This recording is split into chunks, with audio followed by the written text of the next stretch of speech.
Assalamualaikum warahmatullahi wabarakatuh. Bismillahirrahmanirrahim. Alhamdulillahirabbil alamin wassalatu wassalamu ala sayidina Muhammadin Mukhtar wa alihi al-athhar wa ashabil akhyar wa man tabi'ahum bi ihsanin ila yaumil mahsyar.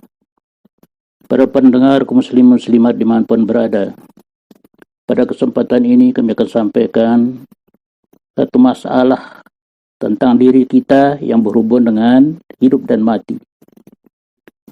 Kita sedang hidup di dunia. Hidup sepanjang hayat kita di dunia akan pindah ke alam barzah nanti. Sebelum kita pindah ke alam barzah, kubur menasihati kita supaya hidup kita di dunia bagus, di alam barzah juga bagus. Allah berfirman, kullu nafsin za'iqatul maut. Setiap yang berjiwa itu kan mati. Rasul bersabda, al-mautu babun wa kullu nasi dakhiluha. Mati itu bagaikan pintu, semua orang akan memasukinya. Manusia berjiwa, karena itu manusia akan menemui kematian. Mati itu berpisahnya jasmani dan rohani. Kalau roh telah berpisah dengan badan, maka pindahlah tempat tinggalnya. Dari dunia pindah ke alam kubur. Di alam kubur lebih lama hidup kita daripada hidup di alam dunia. Karena itu kubur ada 5 kali menasihati manusia. Nasihat pertama dari kubur adalah, hai manusia, saya adalah tempat yang paling sempit, hanya 1,5 meter. Lebarkanlah dia dengan sering-sering mengadakan silaturahmi. Silaturahmi dengan keluarga, dengan tetangga, dengan sahabat kenalan, karib kerabat, sesama muslim, dan sesama manusia. Hindari saling sengketa, hindari saling silang pendapat. Jangan sampai timbul perpecahan, apalagi sampai putus rahim. Rasulullah SAW bersabda, la yadkhulul jannata qati'un qati'ur rahimin. Tidak akan masuk surga orang memutuskan, yaitu memutuskan rahim. Di lain hadis Rasul bersabda, tasafahu yazhabil ghil an qulubikum. Berjabatan tanganlah engkau untuk menghilangkan dendam yang ada di hatimu.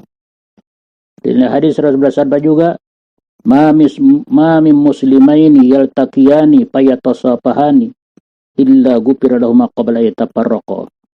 2 orang muslim bertemu keduanya, lalu saling bersalam-salaman. Allah menghapus dosa keduanya sebelum tangannya berpisah satu sama lain. Oleh karena itulah silaturahmi ini dikembangkan, diluaskan, supaya kubur kita lebar. Nasihat kubur yang kedua, hai manusia, saya adalah tempat yang paling gelap. Segelap-gelap rumah kita di dunia, ada matahari, ada bulan, ada lampu. Karena itu terangilah dia dengan banyak-banyak sholat malam. Sholat maghrib, sholat isya, sholat tahajud, sholat witir, itu sholat malam. Kerjakan semuanya itu, supaya kubur kita terang. Sabda Rasulullah, man taraka sholata muta'ammidan faqad kafara jiharan. Siapa meninggalkan sholat dengan sengaja, dinyatakan dia kafir yang nyata. Agar itulah sholat ini malam-malam, bangun tengah malam untuk sholat tahajud, untuk menghilangkan kegelapan di dalam kubur kita. Nasihat kubur yang ketiga, hai manusia, saya tempat yang paling sepi. Sesepi-sepi rumah kita di dunia. Ada pasar, ada tempat kita rekreasi, ramai orang. Karena itu, ramaikanlah kuburmu itu dengan banyak baca Al-Quranul Karim. Sabda Rasulullah, ikra'ul Quran, fa innahu ya'ti yaumil qiyamati syafi'a li ashabi. Baca Al-Quran, karena Quran itu akan datang pada hari kiamat nanti untuk memberikan syafaat kepada siapa yang membacanya. Baca Al-Quran. Setiap hari, setidak-tidaknya kita bisa menghatamkan 1 juz. One day, 1 juz. Quran yang besar itu ada 9 lembar. Masing-masing 2 lembar setiap kita selesai sholat baca. Maka sehari bisa 1 juz. Bahkan ada yang one day 2 juz. 1 hari 2 juz. Nasihat kubur yang kelima, manusia, saya tempat binatang berbisa. Kumpulnya binatang-binatang di perut saya. Ular, kalajengking, lipan, cacing. Bawalah penawarnya dengan banyak-banyak berimpak bersedekah. As-sadaqatu tasuddu sab'ina baban minassu' sabda Rasul. Sedekah itu dapat menutup 70 bala bencana yang menimpa kita.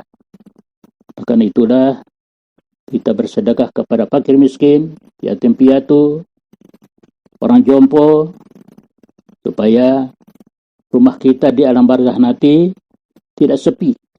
Rumah kita di alam barzakh nanti hilang binatang-binatang berbisa itu. Kita akan dipelihara.